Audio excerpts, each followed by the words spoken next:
Oke, balik lagi jemaat Tuhan di Salah Kaprah. Kali ini kita mau bahas tentang anugerah Tuhan tidak bertepi, a license to sin.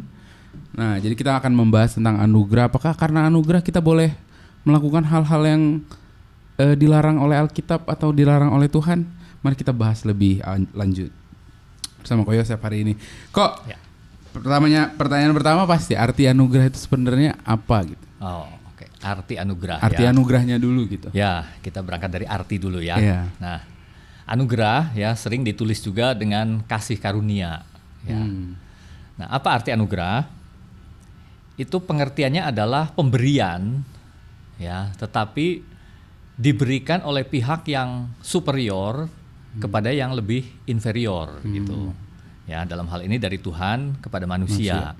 Ya, semua yang Tuhan berikan. Jadi artinya semua kebaikan Tuhan, ya, kasihnya, kemurahannya, belas kasihannya, pertolongannya, ya, dari Tuhan kepada manusia.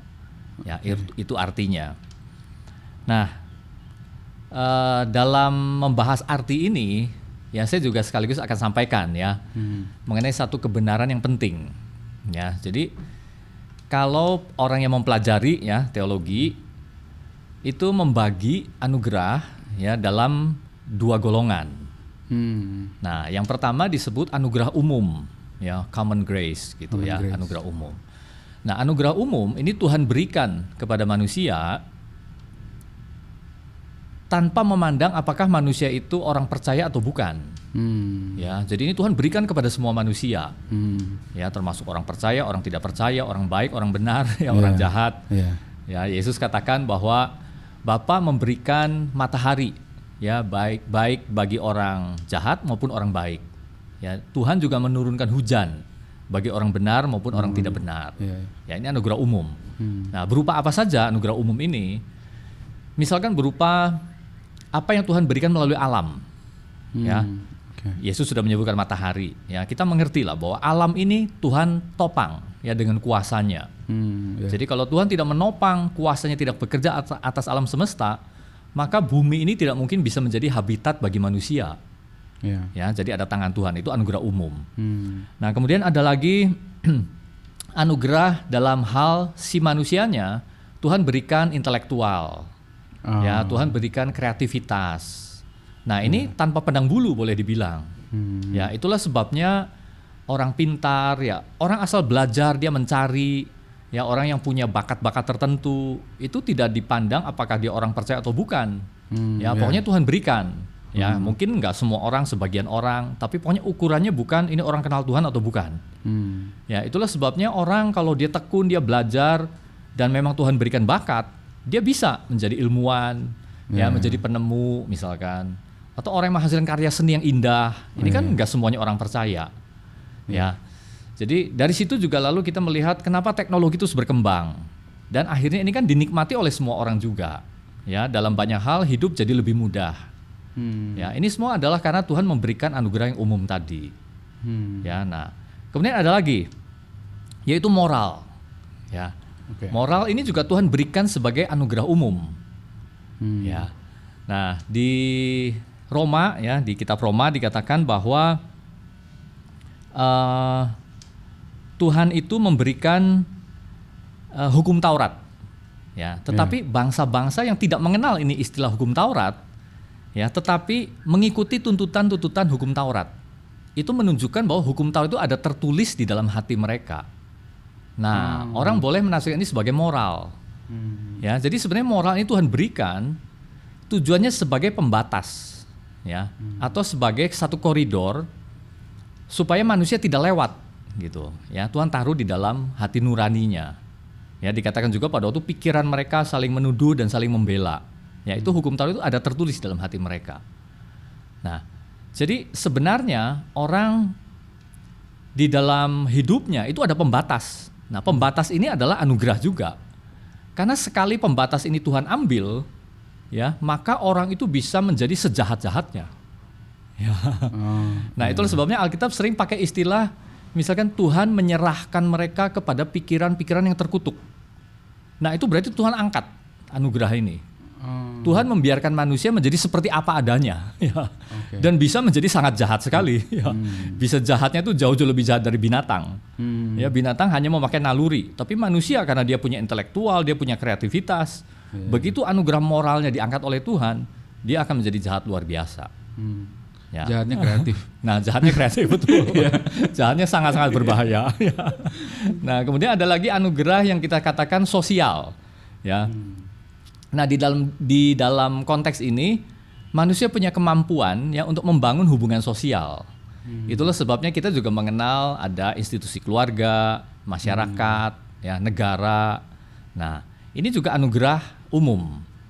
Itulah sebabnya satu keluarga yang bahkan nggak kenal Tuhan, ya, kalau dia mengikuti ya tuntutan-tuntutan moral, bisa jadi kita lihat dalam banyak hal keluarganya harmonis. Ya, asal dia jangan egois misalkan, banyak mengalah, ya, banyak mempraktekkan kasih fileo tentu saja ya. Nah, di situ itu bisa jadi keluarganya cukup baik. Ya, ini satu anugerah umum. Nah, jadi ini tidak pandang bulu. Nah, tapi lalu kita kenal yang namanya anugerah khusus. Nah, disinilah konteks kita Alkitab. Ya, jadi anugerah khususnya di mana? Khususnya terutama di dalam keselamatannya. Di dalam anugerah khusus ini Tuhan mengampuni dosa itu. Karena apa? Karena Yesus Kristus. Jadi anugerah khusus diberikan di dalam Yesus Kristus. Ya, dengan karya penebusannya, dengan darahnya, itu membuat kita diampuni. Ya, jadi hubungan kita dengan Allah tidak ada yang menghalangi lagi. Karena yang menjadi pemisah antara kamu dan Allahmu adalah segala dosamu. Dan dosa kita ditanggung oleh Yesus dalam anugerah khusus, sehingga kita bisa berhadapan dengan Bapa sebagai orang benar. Dan kita masuk di dalam hidup yang kekal. Untuk nanti pada waktunya kita masuk di dalam persekutuan yang sempurna dengan Tuhan. Dosa kita diampuni. Nah, itu adalah anugerah khusus. Ya, jadi memang cukup panjang, tapi kurang lebih itu arti anugerah. Berarti ada dua ya, satu yang common semua orang bisa nikmati. Betul. Dan ada satu yang khusus banget, cuman orang-orang yang percaya Kristus. Kristus, betul. Bagi yang percaya, betul. Oke. Itu kan tadi secara arti nih kok. Anugerah itu punya dua, yaitu satunya di mana itu common, semua orang bisa menikmati. Yang satu yang khusus hanya untuk orang-orang yang percaya pada Kristus. Secara konsep bisa dijabarkan nggak kok arti anugerah ini sebenarnya apa sih konsepnya gitu? Oh ya, konsep ya. Oke. Jadi begini. Konsep anugerah ya dari sudut pandang manusia dengan sudut pandang Alkitab ini juga ada perbedaan. Ya. Kalau manusia memandang umumnya seseorang memperoleh anugerah, dianugerahkan sesuatu itu karena dia sudah melakukan sesuatu. Karena dia ada jasanya. Jadi dia berhak. Ya, contohnya presiden memberikan anugerah menganugerahkan bintang Mahaputra. Tentu saja bukan tanpa alasan karena orang ini memang layak gitu ya. Betul. Nah, tetapi konsep anugerah di dalam Alkitab justru manusia tidak layak sama sekali. Ya, tidak layak. Tetapi toh Tuhan memberikan. Ya, jadi ini perbedaan penting. Ya, penting sekali. Manusia tidak layak, tetapi Allah memberikan. Ya, jadi sebenarnya Allah bisa saja ya membiarkan manusia di dalam pilihannya sendiri, di dalam tujuan hidupnya sendiri. Allah tidak perlu turun tangan. Nah, tetapi kasih Allah inilah yang membuat Allah akhirnya memberikan anugerahnya, ya, terutama anugerah keselamatan tadi. Ya, itu sekaligus membuat manusia berbalik, ya, kembali pada tujuan semula Allah menciptakan manusia, yaitu supaya bisa bersekutu dengan Tuhan, ya, bisa menyembah Tuhan dan segala dosanya tidak menjadi penghalang. Ya, jadi itu konsepnya. Nah, memang di dalam Kristus Yesus. Nah, mungkin di sini saya perlu menyebut ada dua ayat di dalam Alkitab, ya. Karena ini adalah anugerah yang menyangkut keselamatan jiwa seseorang, ya, keselamatan rohnya sampai pada kekekalan. Nah, saya akan bacakan dari Roma 3, ya, ayat 23 sampai 24. Karena semua orang telah berbuat dosa dan telah kehilangan kemuliaan Allah, dan oleh kasih karunia, ya, anugerah, telah dibenarkan dengan cuma-cuma karena penebusan dalam Kristus Yesus. Ya, jadi itu anugerah yang menyelamatkan seseorang, membuat hidupnya berbalik kepada Allah, ya, dan menempuh satu arah hidup yang baru, tujuan yang baru. Nah, itu anugerah yang menyelamatkan. Nah, setelah orang itu di dalam Kristus, selanjutnya dia kan harus berjalan. Ya, harus menempuh hidupnya yang baru gitu ya, lahir baru. Nah, di sini juga kembali ada anugerah Allah. Ya, ini berarti anugerah setelah orang diselamatkan, bagaimana dia mengerjakan keselamatannya. Ini juga ada anugerah ya, orang harus berada di dalam anugerah. Misalkan di dalam Kisah Para Rasul 20 ya ayat 32. Nah, ini adalah doa Paulus bagi jemaat Efesus.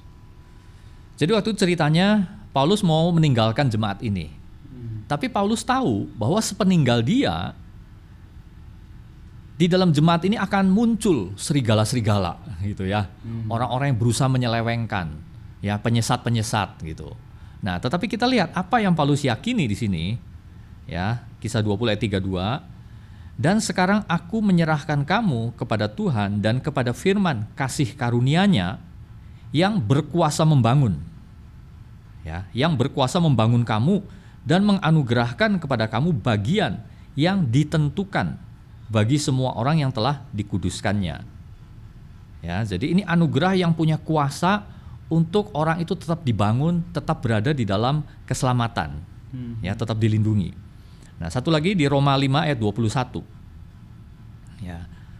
Roma 5 ayat 21, supaya sama seperti dosa berkuasa dalam alam maut, demikian kasih karunia akan berkuasa oleh kebenaran untuk hidup yang kekal oleh Yesus Kristus Tuhan kita. Nah, jadi di sini anugerah itu kita pahami sebagai satu pengaruh ilahi, ya, satu kuasa ilahi di dalam hidup orang percaya yang terus memperbaharui, yang terus menguduskan, yang terus menjaga dan memelihara. Ya, itu anugerah. Begitu ya, itu konsepnya. Jadi konsep yang lebih menjelaskan lah kira-kira. Oke, berarti kalau misalnya nih kok di ayat yang ke Roma 3 ayat 23 tadi, Iya. karena semua orang telah berbuat dosa dan telah kehilangan kemuliaan Allah, oleh karena kasih karunia dia telah dibenarkan dengan cuma-cuma karena penebusan dalam Kristus. Iya. Nah, ada banyak orang yang salah kaprah gitu, maksudnya akhirnya menganggap kalau anugerah tuh ya udah kan gue udah diselamatkan, yang penting saya sudah menerima Tuhan sebagai Tuhan dan Juru Selamat, berarti saya pasti selamat dong. Terus akhirnya keluarlah tadi a license to sin. Apakah itu konsepnya itu apakah seperti itu atau karena anugerah itu jadi kita bisa berbuat dosa aja gitu, atau ada konsep lain gitu yang sebenarnya secara Alkitab tuh kita harus mempergunakan anugerah kita tuh seperti apa sih sebenarnya? Iya, betul. Jadi jelas salah kaprah ya kalau dibilang ini license to sin. Ya. Yeah. Nah, tapi kita akan berusaha dulu ya memahami nih mengapa orang sampai bisa salah kaprah seperti itu ya. Yeah. Jadi begini, pertama memang anugerah itu harus dipahami, dia mengampuni segala dosa, ya, semua dosa. Jadi apapun ya, dosa yang paling kotor, paling jahat, paling menjijikan, paling busuk. Ya. Yeah. Tidak ada yang lepas dari anugerah. Anugerah membasuh itu semua, mengampuni. Tuhan sama sekali tidak memperhitungkan ya dosa apapun. Dan kedua, juga dosa kapanpun. Ya, ini harus dipahami. Ya, artinya tidak mungkin Tuhan mengatakan, baik, saya mengampuni kamu hanya hari ini. Tapi awas, besok kamu berdosa, saya tidak akan mengampuni kamu. Nah, itu bukan anugerah. Ya. Okay. Nah, jadi itulah anugerah itu segala macam dosa dan di segala waktu. Jadi memang akhirnya orang memahami untuk dosa-dosa yang belum saya lakukan, tapi pada waktu nanti saya lakukan, Tuhan pun mengampuni. Ya, karena memang itulah cara kerjanya anugerah. Ya, itulah anugerah Tuhan itu sedalam dan seluas itu. Nah, jadi dengan pemahaman ini lalu tentu saja ada orang salah kaprah. Yeah. Berarti license to sin, boleh berdosa. Ya, itu salah kaprah namanya, ya tidak boleh. Bukan dipahami seperti itu. Nah, salahnya di mana? Ya. Nah, kita harus sebenarnya ayatnya banyak pasti ya. Kita akan lihat misalkan 1 Korintus 15 ayat 10. Ya. Tetapi karena kasih karunia Allah, aku adalah sebagaimana aku ada sekarang. Dan kasih karunia yang dianugerahkannya kepadaku tidak sia-sia. Sebaliknya, aku telah bekerja lebih keras daripada mereka semua. Tetapi bukannya aku, melainkan kasih karunia Allah yang menyertai aku. Ya, jadi Paulus bekerja dengan keras sekali. Walaupun dia di dalam anugerah, bekerja keras apa? Tentu saja. Kita tahu memang dia pemberita Injil, tetapi dia juga adalah orang yang selalu menjaga hidupnya. Ya, tetap tinggal di dalam kekudusan, tetap melakukan hal yang benar, berpikir yang benar, merespon yang benar, memilih yang benar. Ya, itu kerja kerasnya. Nah, kemudian yang jelas lagi di Filipi 2, ya, ayat 12 sampai 13. Hai saudara-saudaraku yang kekasih, kamu senantiasa taat. Karena itu tetaplah kerjakan keselamatanmu dengan takut dan gentar. Bukan saja seperti waktu aku masih hadir, tetapi terlebih pula sekarang waktu aku tidak hadir. Karena Allah lah yang mengerjakan di dalam kamu, baik kemauan maupun pekerjaan menurut kerelaannya. Ya, jadi di ayat 13 dikatakan Allah yang mengerjakan di dalam kita. Tetapi di ayat 12-nya, kerjakan keselamatanmu, kita yang mengerjakan. Ya, jadi ini boleh dikatakan semacam sinergi. Ya, sinergi di mana itu adalah wujud ketaatan kita. Karena Allah sudah memberikan anugerah sedemikian besar, bagaimana saya meresponnya? Itu pertanyaannya. Jadi kalau ada orang salah kaprah dan katakan, oke, berarti saya boleh lakukan apa saja, toh Tuhan akan mengampuni. Kita bisa menduga ini orang yang belum di dalam anugerah, bisa-bisa. Orang yang minimal dia tidak memahami, ya salah gitu loh. Ya nggak boleh seperti itu. Ya, di Roma juga dikatakan, ya, Roma 6, tuh, bolehkah kita bertekun dalam dosa supaya semakin bertambah-tambah kasih karunia itu? Sekali-kali tidak. Bukankah kita telah mati bagi dosa? Bagaimanakah kita masih dapat hidup di dalamnya? Ya, itu. Terus kita menyikapi anugerahnya itu gimana kok? Maksudnya mengerjakan keselamatannya tadi itu bagaimana gitu? Oh ya, oke. Nah, mengerjakan keselamatan, ya, satu kata yang sangat menonjol, ya, harus kita sampaikan di depan, yaitu taat. Ketaatan. Itu satu-satunya cara kita mengerjakan anugerah kita. Ya, ketaatan pada semua yang Tuhan firmankan. Ya. Jadi mungkin kita bisa menduga-duga, ya, atau bertanya-tanya mengapa ada orang yang kesannya seperti mempermainkan gitu, ya, mempermainkan anugerah, ya, dia menyalahgunakan lah gitu. Mengapa nih? Nah, pertama memang karena dia salah, ya, salah kaprah gitu. Nah, kedua itu karena dia selalu memilih yang salah. Karena ketaatan di dalamnya mengandung unsur memilih yang benar, ya, sesuai dengan firman Tuhan, gitu, ya. Jadi di sini pilihan bekerja, ya. Sesudah kita di dalam Tuhan, sesudah kita diampuni, di hadapan kita masih ada pilihan, ya. Apakah kita memilih yang salah, yang berdosa, atau yang benar, yang baik, ya. Itu pilihan kita. Nah, karena kita kutip sedikit, ya, apa yang dikatakan oleh Agustinus, ya, ini salah seorang bapak gereja. Dia membagi manusia menjadi 4 tahap, ya, menggolongkan lah. Jadi sebelum manusia jatuh dalam dosa, itu kondisinya dia dapat berdosa, dapat juga tidak berbuat dosa. Ya, dapat berdosa, yang pertama dapat berarti tidak berdosa. Yang pertama tuh kok, golongan pertama dia dapat belum terima Tuhan. Bukan, ini sebelum manusia jatuh, maksudnya Adam dan Hawa, ya, betul, Adam dan Hawa, ya. Adam dan Hawa itu kondisinya dapat berdosa, tapi dapat juga tidak berdosa. Ya. Nah, tapi sudah jatuh nih, berarti termasuk Adam dan Hawa, termasuk semua manusia yang di luar Kristus, sebelum menerima Kristus. Itu kondisinya tidak dapat tidak berdosa. Ya. Jadi pasti berdosa. Ya, karena dosa yang memimpin dia. Nah, lalu setelah di dalam Kristus, itu boleh dibilang dia dikembalikan seperti waktu Adam dan Hawa. Dia dapat berdosa, tapi sekaligus juga dapat tidak berdosa. Ya, mirip. Ya, hanya bedanya apa? Bedanya dulu Adam dan Hawa dari keadaan yang tidak berdosa, tapi kalau kita sekarang dilahirkan sudah di dalam dosa, ya, dengan segala kecenderungan berdosa. Tapi karena Tuhan sudah membebaskan kita, sehingga kita jadi punya pilihan lagi. Kita dapat terus bertekun di dalam dosa, yang menyalahgunakan kasih karunia, dan bisa jadi itu akhirnya membuktikan bahwa kita di luar kasih karunia kalau begitu, ataukah kita taat. Nah, nanti pada waktu kita sudah masuk di dalam tubuh kemuliaan, itu keadaannya adalah tidak dapat berdosa.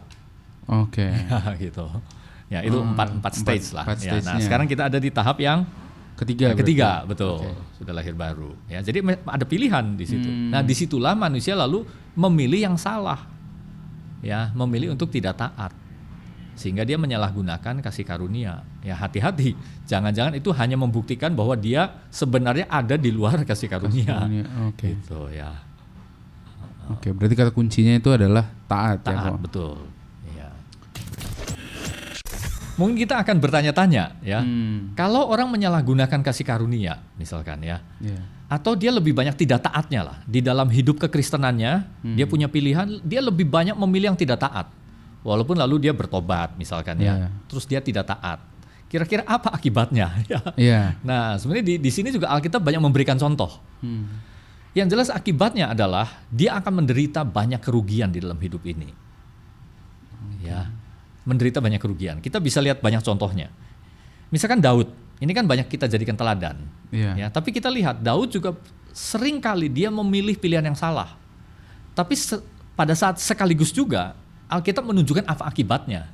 Ya. Oh iya. Nah, misalkan waktu dia memilih untuk melakukan dosa dengan Batsheba. Nah, kita lihat akibatnya apa? Ya, firman Tuhan datang kan bahwa hidupmu ya, bahwa pedang itu tidak akan menyingkir dari keturunanmu sampai selama-lamanya. Itu akibatnya. Ya, dan memang kita tahu ya anak-anaknya saling bunuh-bunuhan. Ya, dianya sendiri hampir dicelakan oleh anaknya. Jadi pedang selalu mengikutinya. Bahkan sampai masuk zaman Salomo, dia masih memakai pedang untuk membunuh Adonia, ya, saudaranya sendiri. Yakub juga sama. Dia menipu ayahnya kan. Tapi kita lihat hidupnya tidak pernah lepas dari tipu menipu. Ya, dan kebanyakan dia ditipu di situ. Ya, bukan hanya oleh Laban, dia ditipu oleh anak-anaknya sendiri. Ya, dia paling sayang sama Yusuf, tapi anak-anak yang mengatakan Yusuf diterkam binatang buas, ya padahal dijual sebagai budak. Ya. Dan itu 20 tahun lebih.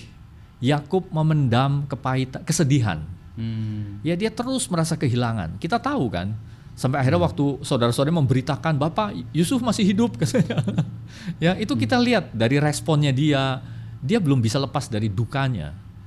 Jadi 20 tahun lebih. Ya, dia seperti menuai gitu apa yang dia tabur. Ya, dan banyak sekali. Di Perjanjian Baru kita tahu Ananias dan Safira. Ya, itu juga cukup mengerikan ya bagi kita akibatnya gitu. Jadi itulah ya, pilihan kita walaupun kita sudah di dalam kasih karunia, tapi kalau kita tidak taat, kita akan menderita banyak sekali kerugian gitu dalam hidup kita. Ya. Oke. Wow. Anugerah ya. Ya. Jadi anugerah itu selalu ada dua, ada yang common, ada yang khusus. Terus secara konsep ini tuh satu hal yang kita nggak bisa pernah terima, tapi Tuhan kasih. Dan apa sih konsekuensinya? Is it a license to sin? Nggak kan? Jawabannya kan nggak. Boleh nggak kita, bisa nggak kita tetap melakukan dosa, tapi kita mengenal anugerah? Ya bisa aja, tapi ada konsekuensi yang tetap mengikuti di belakangnya. Gitu. Betul. Iya. Ya, begitu saja pembicaraan kita hari ini. Mungkin kalau ada pertanyaan, saya tidak ada hati-hati untuk mengingatkan jemaat Tuhan untuk kasih komen di bawah, atau bisa langsung hubungin kita, atau pengen duduk bersama di sini untuk berbincang-bincang juga boleh. Jadi please komen ya, dan subscribe channel JB3 Media Ministry. Saya Julius Tarigan dan Ko Yosef. Terima kasih. Sampai jumpa semuanya. Tuhan berkati.